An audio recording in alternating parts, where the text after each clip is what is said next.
parte del carácter actual de la sociedad mexicana deriva directamente de la llamada época colonial. Etapa marcada por el sojuzgamiento y las relaciones de poder que impone la corona española en el Nuevo Mundo. Durante la colonia floreció también buena parte de la cultura y la identidad que nos hace ser lo que hoy somos.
La época colonial inicia después de la caída de México Tenochtitlan en 1521 y finaliza 3 siglos después con la proclamación de independencia. Este periodo, el segundo en la historia de México, abarca los años de la dominación española en los que, bajo el nombre de Nueva España, el país adquiere cohesión política.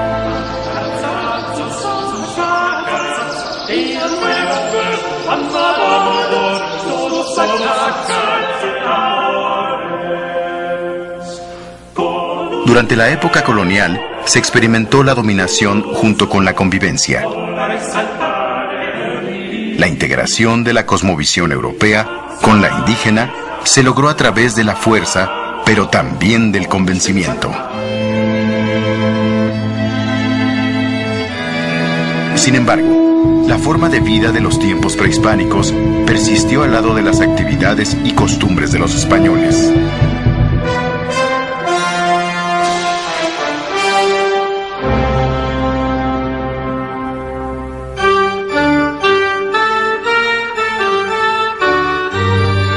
Al finalizar el siglo XV, el anhelo de los reyes de Castilla por participar de manera más activa en los circuitos comerciales que por entonces comenzaban a gestarse desde Europa, los llevó a financiar en 1492 el viaje de Cristóbal Colón en busca de la India.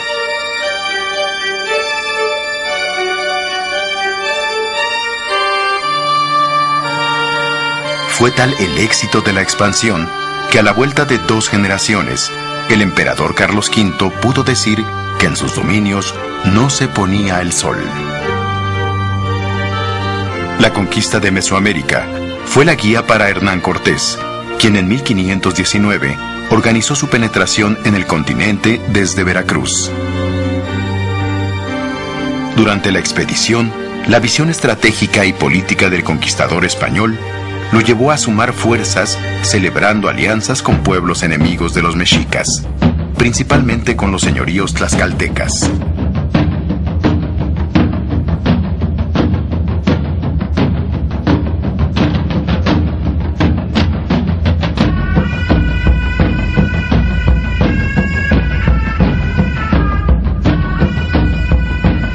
La entrada pacífica de los españoles a México Tenochtitlan se convirtió en una franca ocupación armada.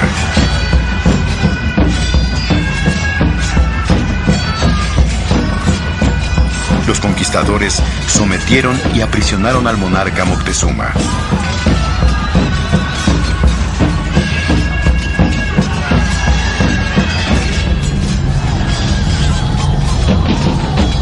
La integridad política de la Triple Alianza comenzó a fracturarse. Al mismo tiempo, no obstante, se generó un movimiento de resistencia que logró expulsar a los españoles y a sus aliados, culminando en el episodio de la Noche Triste. Cuenta Bernal Díaz del Castillo que los soldados españoles entonaron desde entonces este cantar. En Tacuba está Cortés, con su escuadrón esforzado. Triste estaba y muy penoso, triste y con gran cuidado, una mano en la mejilla y la otra en el costado. Por esos días cundió una epidemia de viruela que causó más de 3 millones de fallecimientos entre la población indígena, lo que resultó en grandes bajas para las fuerzas mexicas. Además, los caballos y armas de fuego de los conquistadores les dieron ventaja. Los españoles sitiaron la ciudad. Y un año después, esta cayó con la captura de Cuauhtémoc, su último rey. Vencidos los mexicas, la guerra se extendió entonces a otros señoríos, contra los que los españoles triunfaron no sin dificultad.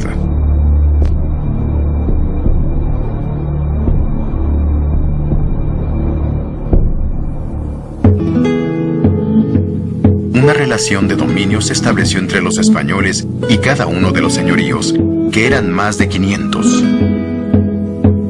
Mediante el sistema de la encomienda, cada señorío se adjudicó a un conquistador, quien se hacía cargo de cobrar los tributos que antes detentaban los nobles mexicas.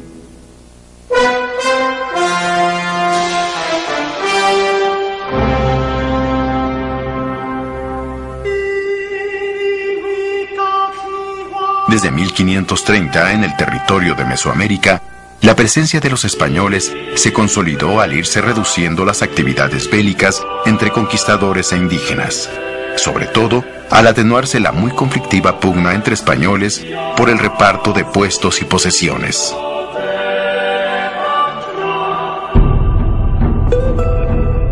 Igualmente, el poder del monarca español se reafirmó con el desplazamiento de los conquistadores de los cargos importantes del gobierno novohispano y la ocupación de estos por funcionarios letrados venidos de la península.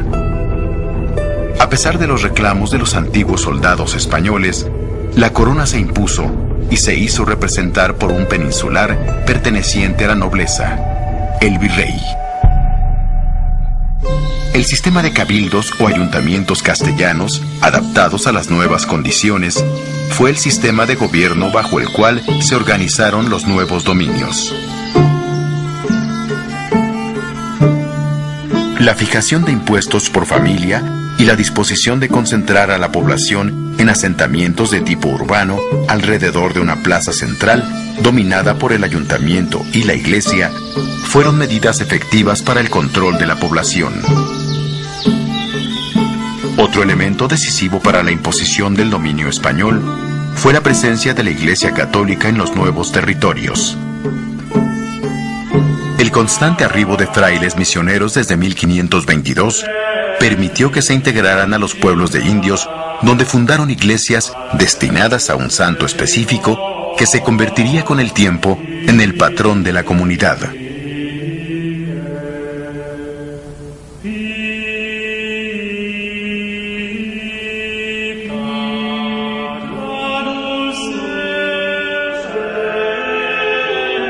Amén del adoctrinamiento que permitió que las nuevas generaciones vivieran el cristianismo como algo natural, los religiosos realizaron labores de difusión y rescate cultural y lingüístico que permanecen como fieles testigos de esta época histórica.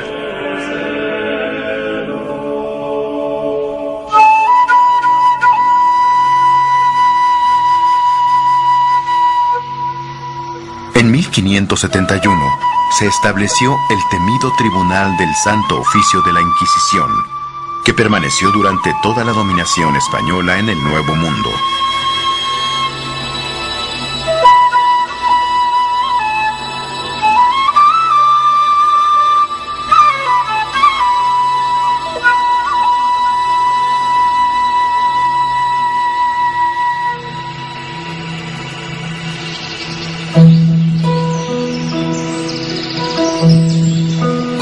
Fue por esos años cuando los frailes concluyeron sus espléndidas obras arquitectónicas y las manifestaciones artísticas asociadas a ellas, y en las cuales ya se observaban ricas expresiones de la mezcla de culturas.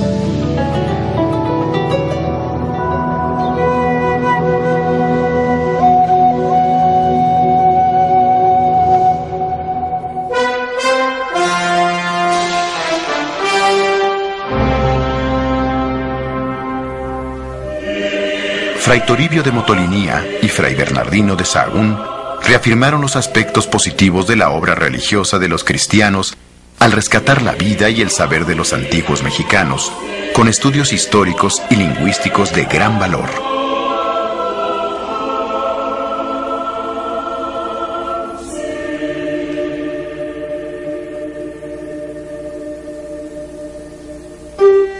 Surgió el mestizaje, tanto en lo biológico como en lo cultural. Además, se llevó a cabo la introducción de actividades nuevas en el contexto mesoamericano, como la ganadería, la cría del gusano de seda, la explotación de minas de plata y la siembra de trigo y caña de azúcar. La Nueva España ingresaba a los circuitos mundiales de intercambio, mientras la corona española pudo concretar su sistema de gobierno en tierras mexicanas alrededor de 1600.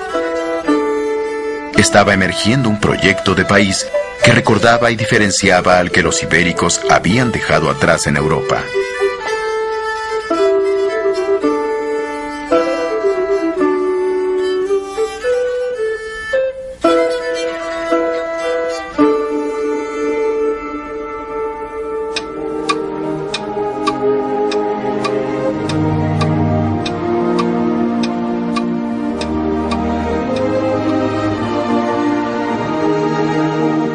Este periodo se distinguió por su florecimiento cultural. La disponibilidad de fortunas destinadas a la arquitectura, la profusión en las artes plásticas y el ingenio en la literatura y la música descollaron en sus diversas manifestaciones.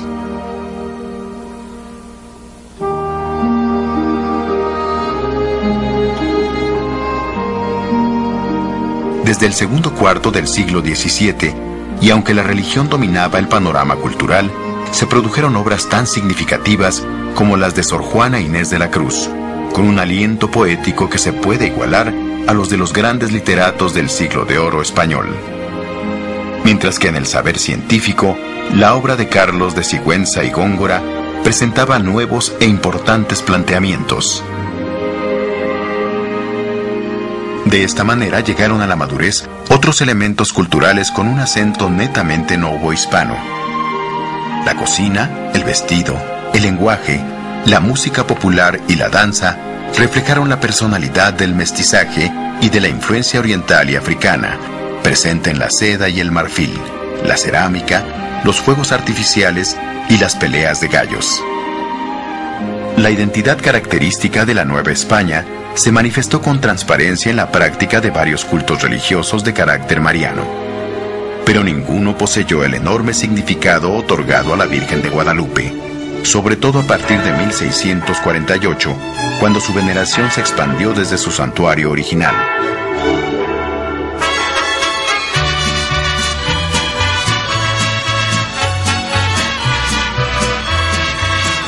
Aún hoy el guadalupanismo permanece y se festeja en toda la República.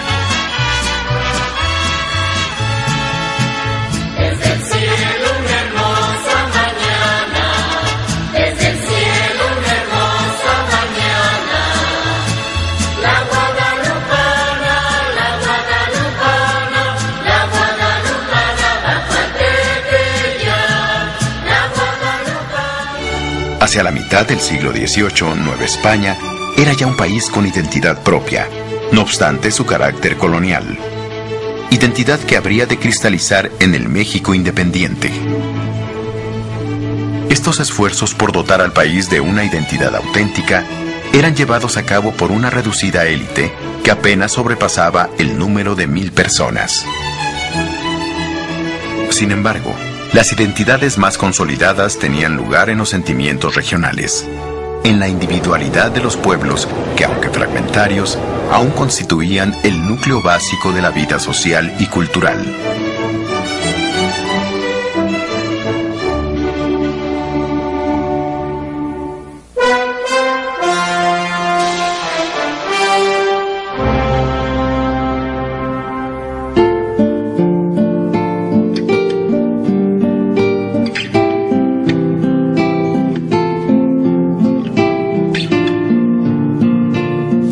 población novohispana avanzaba en un proceso de mezcla entre las razas y de pluralidad cultural. En diversos estratos sociales se mantenía la firme separación entre españoles e indios de los primeros tiempos de la conquista.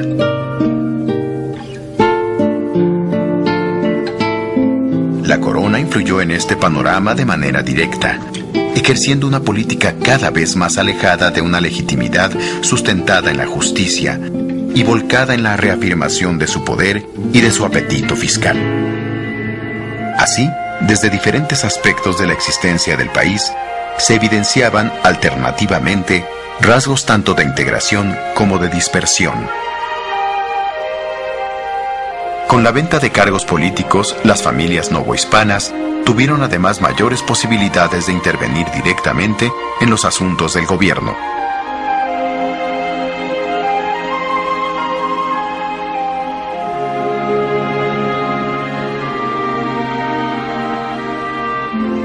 Esto llevó a que durante estos años, los españoles nacidos en Nueva España ascendieran gradualmente hasta obtener mayor influencia tanto en lo administrativo como en lo económico.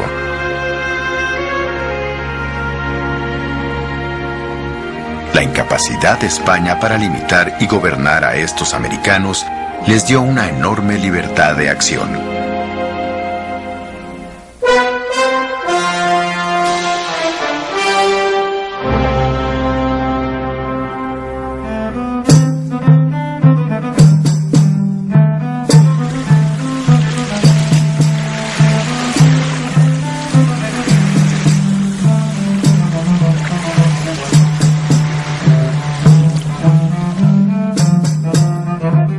Hacia 1630, y ante el constante asedio marítimo de las potencias europeas emergentes, la plata mexicana dejó de remitirse a España y se destinó a la defensa de otros dominios españoles como Filipinas, Santo Domingo, Florida y Cuba. Casi la mitad de los ingresos fiscales de la Nueva España se destinaron a estos menesteres.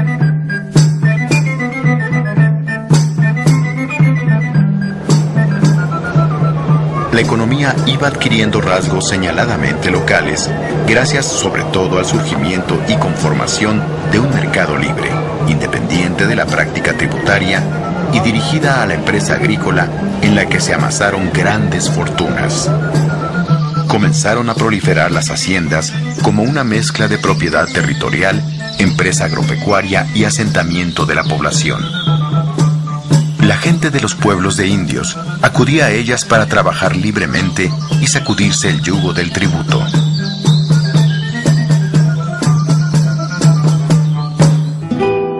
La economía de Nueva España crecía con el fortalecimiento del comercio colonial, su rica producción agrícola y, especialmente, un nuevo auge minero, manifestado en la explotación de la plata en Chihuahua y Álamos, y sobre todo, el descubrimiento de nuevos yacimientos en Guanajuato, Real del Monte y Taxco.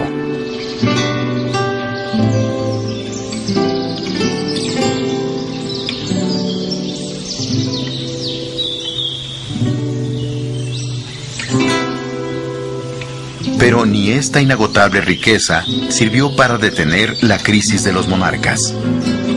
Y pronto, de acuerdo con la política real de venta de oficios públicos, se comenzaron a ofrecer al mejor postor ubicaciones estratégicas dentro del gobierno, como lo fueron las audiencias, las notarías y el cobro de tributos. Rápidamente los criollos mejoraron su posición. No saciada con ello, la corona anunció la posibilidad de poner en venta títulos de nobleza, incrementando la desigualdad y la corrupción en la multiforme sociedad novohispana.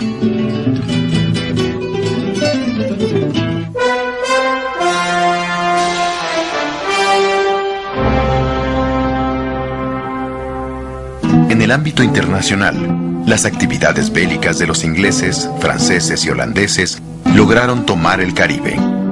Sus piratas atacaron Veracruz y Campeche hacia 1684. Estos acontecimientos, junto con la fundación de la Luisiana por los franceses y la toma de Jamaica por los ingleses, amenazaron zonas de influencia del imperio y delataban la decadencia del poder político español y el encumbramiento de otras potencias europeas. En este contexto, el futuro de Nueva España durante el siglo XVIII dependía de la llegada al trono de un heredero de la Casa de los Borbones que gobernaban Francia, en sustitución de la dinastía de los Habsburgo de Austria. Inspirado en el llamado despotismo ilustrado, el nuevo rey de España, Carlos III, llevó a cabo un sinnúmero de ajustes y modificaciones con la finalidad de sustituir la burocracia colonial por considerarla ineficiente y corrupta. Pero sobre todo, planteó nuevas y más severas formas de captación de impuestos que dañaron profundamente la economía e hicieron surgir el resentimiento de los novohispanos hacia el gobierno del Borbón. La población de la Nueva España hacia 1750 estaba conformada por menos de 20.000 españoles peninsulares que gobernaban a 4,5 millones de habitantes, la mitad de estos ligados a pueblos de indios y el resto compuesta por criollos, mestizos y mulatos.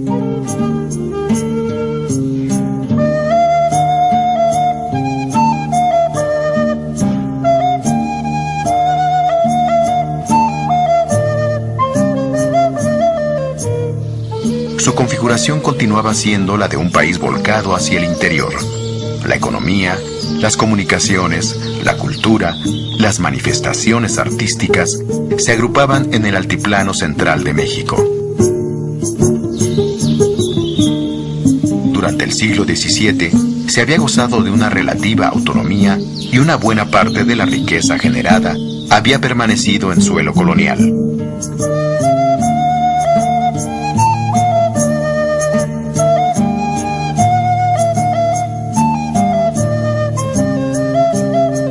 Las reformas de la corona presagiaban cambios políticos y la sustracción de estas fortunas para tierras españolas.